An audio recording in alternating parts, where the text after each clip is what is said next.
बार की बात है, किसी जंगल में एक कौवा रहता था। वो बहुत ही खुश था क्योंकि उसकी बहुत ज्यादा इच्छाएं नहीं थीं। वह अपनी जिंदगी से संतुष्ट था। लेकिन एक बार उसने जंगल में किसी हंस को देख लिया और उसे देखते ही सोचने लगा कि वाह, ये प्राणी कितना सुंदर है, ऐसा प्राणी तो मैंने पहले कभी नहीं देखा। इतना साफ सुथरा और सफेद, ये तो इस जंगल में औरों से बहुत सफेद और सुंदर है, इसलिए ये तो बहुत खुश रहता होगा। कौवा हंस के पास गया और पूछा, भाई तुम इतने सुंदर हो, शायद इसलिए तुम बहुत खुश होगे। इस पर हंस ने जवाब दिया, हाँ मैं पहले बहुत खुश रहता था, जब तक मैंने तोते को नहीं देखा था। उसे देखने के बाद से लगता है कि तोता धरती का सबसे सुंदर प्राणी है। हम दोनों के शरीर का तो एक ही रंग है, लेकिन तोते के शरीर पर सुंदर दो दो रंग है। उसके गले में लाल रंग का घेरा और वो सूर्ख हरे रंग का था। सच में वो बेहद ही खूबसूरत था।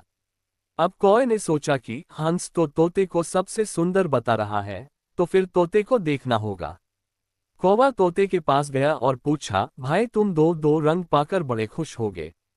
इस पर तोते ने कहा, हाँ मैं तब तक खुश था जब तक मैंने मोर को नहीं देखा था। मेरे पास तो दो ही रंग हैं, लेकिन मोर के शरीर पर तो कई तरह के मनोहारी रंग हैं। अब कौवे ने सोचा, सबसे ज्यादा खुश कौन है, ये तो अब मैं पता करके ही रहूंगा। इसलिए अब मोर से मिलना ही पड़ेगा। कौवे ने मोर को जंगल में ढूंढा, लेकिन उसे पूरे जंगल में एक भी मोर नहीं मिला। और मोर को ढूंढते ढूंढते वह चिड़ियाघर में पहुंच गया, तो देखा मोर को देखने बहुत से लोग आए हुए हैं और उसके आसपास अच्छी खासी भीड़ है। सब लोगों के जाने के बाद कौवे ने मोर से पूछा, भाई तुम दुनिया के सबसे सुंदर जीव हो और रंग बिरंगे हो, तुम्हारे साथ लोग फोटो खींचवा रहे थे, तुम्हारी बहुत सराहना कर रहे थे, तुम्हें तो बहुत अच्छा लगता होगा और तुम तो दुनिया के सबसे खुश जीव होगे। इस पर मोर ने दुखी होते हुए कहा, भाई अगर सुंदर हूं तो भी क्या फर्क पड़ता है, मुझे लोग इस चिड़ियाघर में कैद करके रखते हैं, लेकिन तुम्हें तो कोई चिड़ियाघर में कैद करके नहीं रखता और तुम जहां चाहो अपनी मर्जी से घूम फिर सकते हो। और इसलिए दुनिया के सबसे संतुष्ट और खुश जीव तो तुम्हें होना चाहिए, क्योंकि तुम आजाद रहते हो। कौवा हैरान रह गया, क्योंकि उसके जीवन की अहमियत कोई दूसरा बता गया।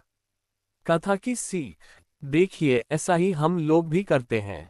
प्रायः हम अपनी खुशियों और गुणों की तुलना दूसरों से करते हैं, ऐसे लोगों से जिनका रहन सहन का माहौल हमसे बिल्कुल अलग होता है। हमारी जिंदगी में बहुत सारी ऐसी चीजें होती हैं जो केवल हमारे पास हैं, लेकिन हम उसकी अहमियत समझकर खुश नहीं होते।